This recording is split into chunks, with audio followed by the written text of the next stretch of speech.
Rounding has really become a cornerstone of how we lead and how we stay connected to one another. Hello, everyone. Welcome to the Accelerate Your Performance podcast. I'm your host, Dr. Janet Pilcher, founder and president of Studer Education. Before I introduce my guest today, I want to extend a personal invitation to join me at the Destination High Performance K-12 Conference. If you haven't registered yet, it's not too late. Visit studereducation.com/events or click the link in the show notes to get more information. I'd love to see you in Chicago on July 22nd and 23rd.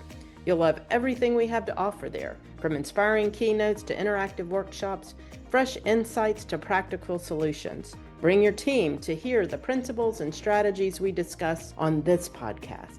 You'll get to see them applied, network with fellow leaders, and connect with others who are as committed to continuous improvement as you are. So I hope to see you there.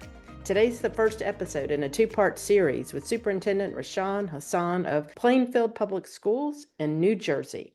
As you'll hear in our conversation, he became superintendent after a decade of managerial experience spanning both education and business. He's previously held roles as a school business administrator and even worked with Verizon as an operations manager. His diverse background and business acumen uniquely position him for the superintendency, which you'll hear more about in this episode and the next.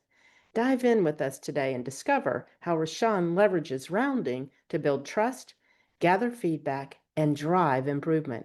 He'll also share how rounding and surveys directly inform the district's actions to sharpen alignment. Above all, you'll hear how he champions the voices of students, parents, and staff, ensuring their perspectives are at the heart of every decision. Let's get started. So it's with great pleasure that I welcome Rashawn to our show today. Welcome, Rashawn. So glad to have you with us. Thank you for having me, Janet. Thank you. Absolutely. So let's talk about leadership. And I am excited to have you on the show. I know you're a strong advocate for leader development, with rounding, one of our greatest tactics, being a key component. So let's start today, Rashawn, if you would, and talk about what rounding looks like in Plainfield and how that's been an effective tool for you and your team. Sure. When I was first introduced to the concept of rounding, I said to myself, where's this tool been all my life, all my professional career? But here at Plainfield Public Schools, rounding has really become a cornerstone of how we lead and how we stay connected to one another. It's more than just a leadership tool. For us, it's become somewhat of a social expectation, and it's helped us provide greater access, across the levels of our organization. It's helped us build trust and also push forward with continuous engagement, and doing so in a way that's really natural and organic. So personally, I round regularly with principals, central office leaders, members of my executive leadership team, and also support staff. Last 2 years, that has also included students who are members of my advisory council, whom I meet with on a monthly basis. And this also occurs when I simply visit a school or visit a division or department. But rounding is informal by design, but it is also very intentional. During the rounding conversations, I ask the most critical questions. I always want to find out what's working well with team members. I also use it as an opportunity to lean in, to be a little personal with them, to find out about the things that are happening in their lives, the things that matter to them. How'd your child do in a recent soccer tournament or basketball tournament? Because those things are really important for building the culture and climate, but also showing our team members that we are invested in the things that are also important to them. Then asking the team members specifically about what roadblocks, barriers, or obstacles are currently in their way. And that gives me the opportunity as a leader to determine whether there's alignment. So if the team member starts to talk about roadblocks or obstacles that aren't necessarily a result of a current project or a goal that we've established as an organization, that lets me know that there may be some misalignment, and it provides an opportunity to hit the reset button, if you will. I'm also able to ascertain who's been most helpful to that team member, which opens the door for recognition opportunities. So if a team member has been recognized or considered to be helpful, that provides me with an opportunity as a superintendent to now send them a communication, doubling down on their efforts, and to hopefully encourage them to continue to be collaborative and to be supportive of their team members. Now, I think we still have some work to do to continue to fine tune our skill set as we continue to implement rounding. But so far, I would say that the approach has done two very important things here in our school district. It's developed leadership capacity, particularly amongst our building leaders. It's helped them model how to listen with purpose and to also follow up with action, which is very important. The second piece is it's increased the trust and morale. As staff members know that they're being heard and that their feedback matters, they trust us, but they also want to know that we're going to do the things that we say we're going to do and that we follow up with them. Yeah.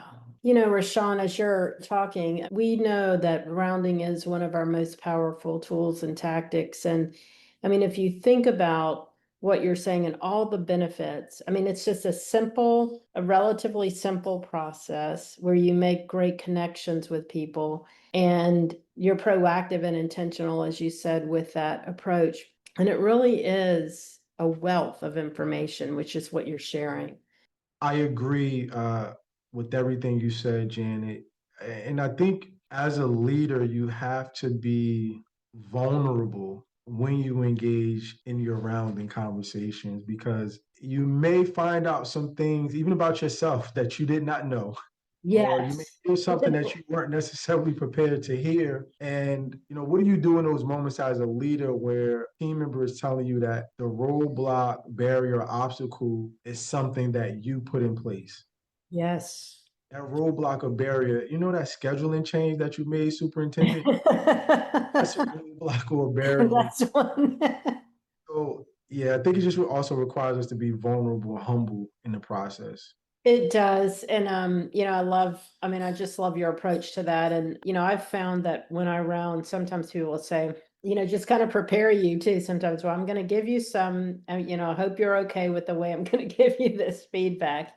And that's what it's intended. But I find, and I'm sure you do too, people are so professional in their interactions when they round with you. I have experienced that from team members, and there was I would say one thing that flowed out our rollout of rounding initially is that team members thought that it was something that had to be formal. That was Yeah. probably the biggest piece of feedback we received from building leaders was that it was difficult to schedule time to round.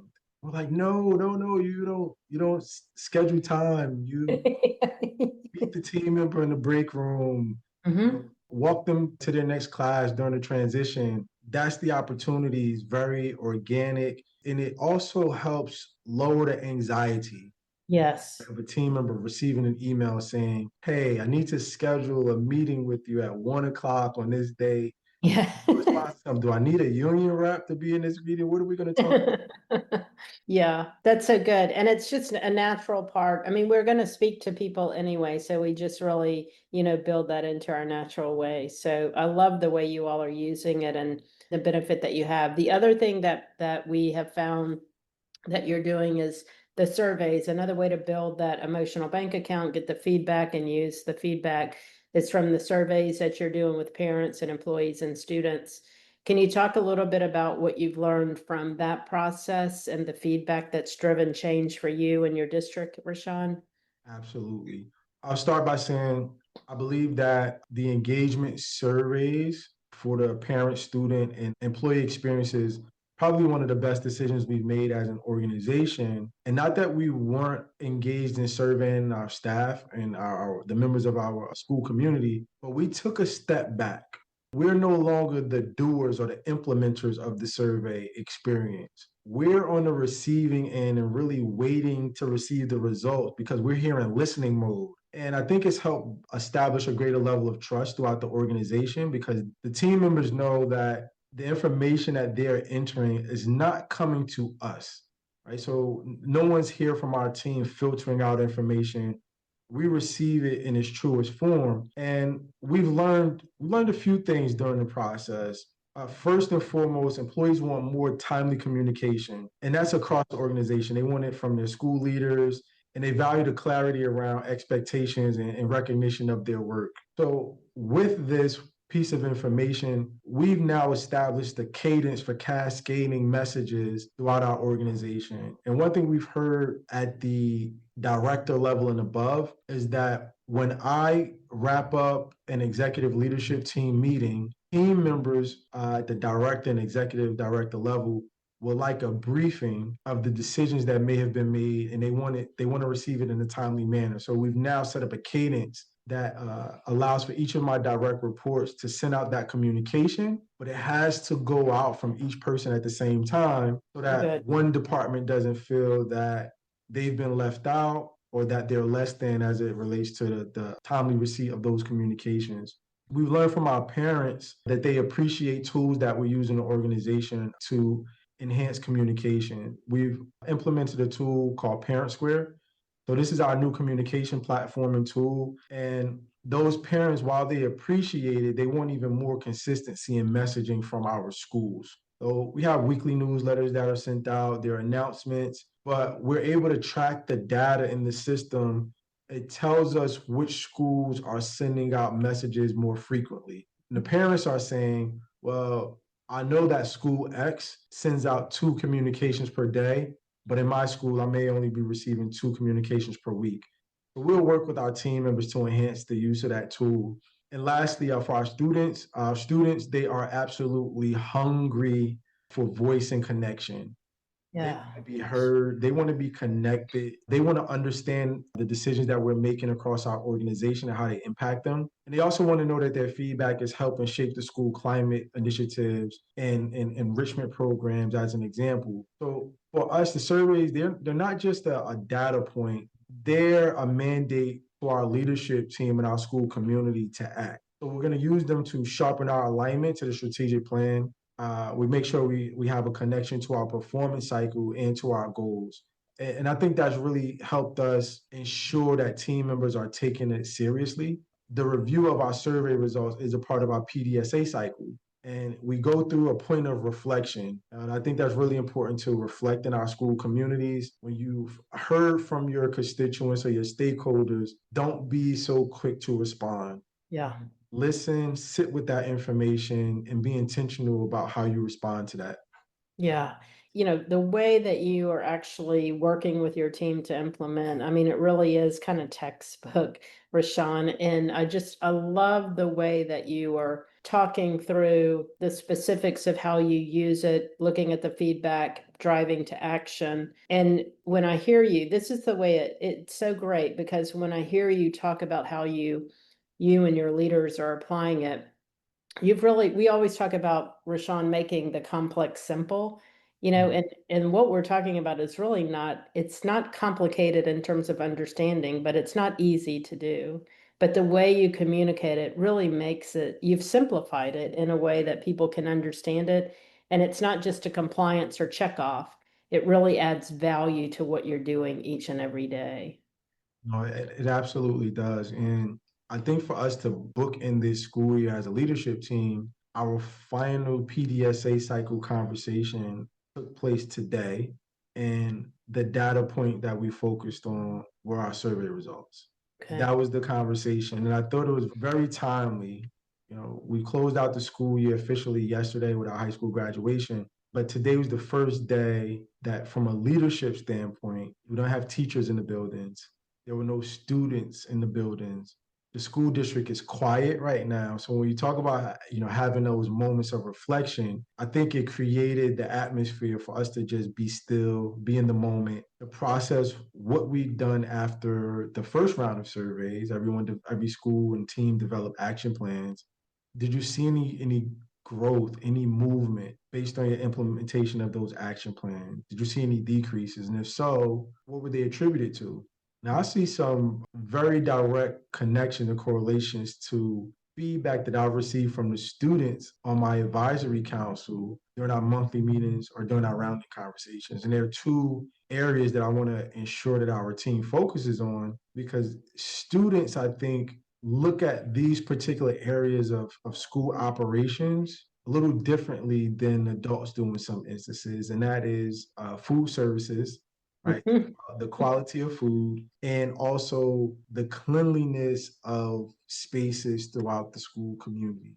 As a teacher, you may come into the classroom and You may be in that one classroom all day for the most part, but a student moves throughout the entire building and they will see the structure of the building, the cleanliness of the facility in a different way because they're just in so many spaces, transitioning from a gym class to an art class, music class, back to their homeroom. So they've given us some, again, great information, but it also has put us on notice as a leadership team that our students are definitely watching. Yeah, that's right. And that their voice does matter in what you do. And when they see that, that will energize them and motivate them in so many different ways. We just wonder why we haven't really focused on that all our lives sometimes, right? It's inspiring to hear leaders like Rashawn emphasize the voice of their students.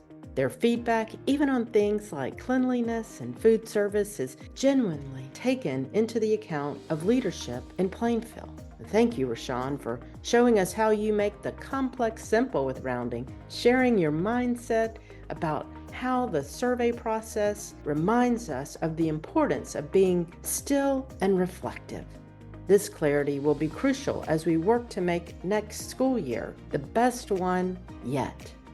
Next week, Rashawn and I will dive even deeper into his leadership approach, shaped by his unique background in finance and operations. It's a story to hear.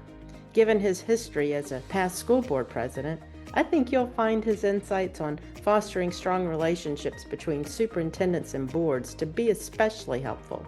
So I appreciate Rashawn's conversation with us and helping us see things from a little different perspective. So I hope that you enjoyed our time today, and always make sure you're following the show on Apple Podcasts or Spotify so you don't miss the rest of the conversation that we'll have next week. As always, I thank you for tuning in to this episode of the Accelerate Your Performance podcast. I look forward to seeing you next time as we continue to work together to achieve organizational excellence. Have a great week, everyone.